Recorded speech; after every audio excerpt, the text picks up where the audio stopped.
Ha,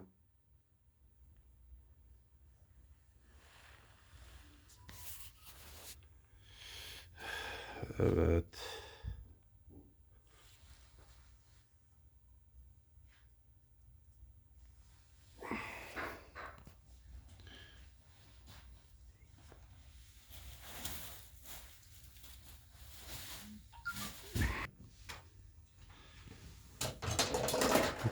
Karda kışta Tekir Yaylası'ndayız. Kahramanmaraş Tekir. Akutçu Fatih Dağ'ın mekanı. Evet. Fatih Bey, şşt, Efendim? bak bakalım bir. Mekandayız. Oo.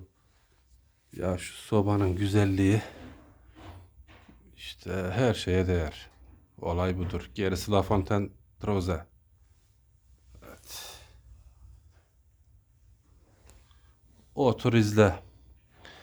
Bakın çay da demleniyor yavaş yavaş. Olay budur.